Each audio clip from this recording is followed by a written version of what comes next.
Cara, como é que você tá encarando esse praticamente primeiro ano de SAF no Vasco, porque ano passado a SAF entrou em setembro, apesar de ter tido o aporte lá inicial, a votação só foi passada, se eu não me engano, em agosto, que eu cobri, e aprovado definitivo, ó, realmente passou e tal. Teve aquela tentativa de judicialização até, inclusive, a Alerj se metendo no meio, em setembro. Não tem nenhum ano de SAF no Vasco. Primeiro eu quero te ouvir se você era a favor, se você era contra, qual era a sua visão a respeito disso, e o que você tá achando desse primeiros 6, 7 meses aí de Vasco da Gama SAF. Eu sempre fui a favor da SAF. Talvez não era o caminho que eu queria que o Vasco, né, precisasse fazer. Eu não queria que o Vasco fosse vendido, né? Eu não queria que chegasse nesse ponto do Vasco ser vendido. Mas chegou, já tinha passado do ponto até, né, do que a gente vivia. Então a única forma de salvar o Vasco era a SAF, né? Era ser um clube empresa. Então, desde que teve essa possibilidade, eu sempre fui a favor da SAF. Entendia quem era contra, né? Por opiniões, né? É normal discordar, querer... Alguns motivos você entende, eu quero ver um pouco mais do contrato, eu não consegui entender quem queria bater o tempo todo no Vasco, que teve oportunidade de fazer um Vasco melhor, não fez e estava criticando quem estava tentando fazer. Isso aí que eu não consigo entender. Mas, enfim, sempre fui a favor. E, cara, desses 6, 7 meses de Vasco, né? De SAF, desculpa. Eu tô gostando.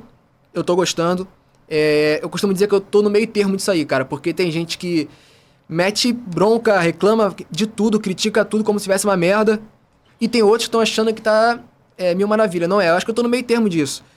A gente olha pro time do Vasco hoje, eu costumo falar, até assim, hoje a gente tem um time que precisa de algumas peças, correto?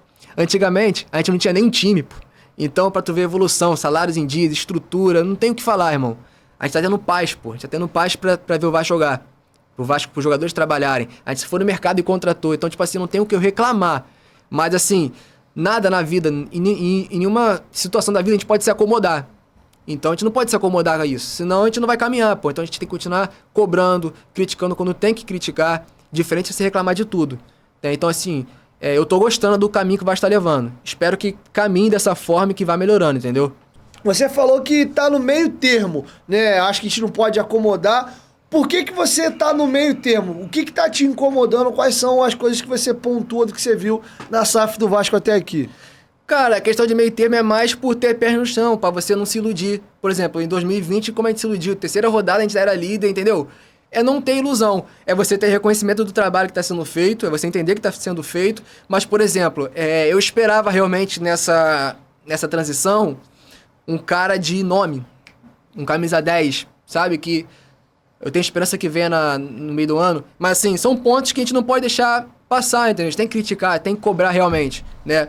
O time precisa melhorar. Esse sistema defensivo é o ideal pro Vasco jogar o brasileiro? Eu acho que não. Eu acho que precisa de melhorias. A gente tem um bom lateral direito, um bom lateral esquerdo. Eu acho que o Léo Pelé vai ser ídolo do Vasco se ele caminhar assim, entendeu? Nós temos 2 bons goleiros, né? Que a gente pode até falar sobre isso também. Mas Robson capaz de não mostrar ser companheiro do Léo, entendeu? É isso. A gente tem um primeiro volante ali, a gente vai se garantir só com o Rodrigo, que é da base. Quem joga muito, o moleque é muito bom. Tem uma cabeça, eu tava até falando aqui em off aqui, esses moleques que estão vindo da base.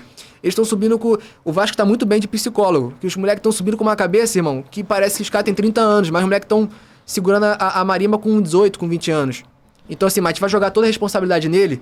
A gente não vai ter nenhum primeiro volante ali pra contar durante a temporada, entendeu? Então, são esses pontos que nunca pode deixar passar, não pode se acomodar, entendeu? Tem que cobrar. Mas é saber que, tipo, a gente não tinha isso, entendeu? Pô, o segundo gol do Vasco, que é a jogada do Piton contra o Palmeiras, tu viu o que o Piton fez com o Arthur? O drible dele, o lance dele? Ano passado, com todo respeito ao profissional, a pessoa que deu, se entregou muito pelo Vasco, mas, pô, a gente tinha o Edmar que não era capaz de fazer uma jogada dessas, entendeu? É um time que, cara, olha o time do Vasco que a gente tinha ano passado, irmão, o que a gente tá tendo agora. Os caras só criticam, só reclamam, irmão. Eu não vou citar o nome, mas dá raiva, entendeu? Você vê os caras só reclamando de tudo, irmão, reclama de tudo. Os caras reclamaram do Puma. Porra, cara, tá de sacanagem. Eu acho que um dos jogadores mais regulares da temporada. Porra, irmão. Então, tipo assim, eu vejo essas paradas, eu fico puto, entendeu? Isso me irrita. Mas, normal, opinião do cara, fazer o quê? Deixa ele. Tem gente que gosta, tem gente que segue, tem gente que acompanha. Mas É de cada um. Eu não, eu caminho por outro lado.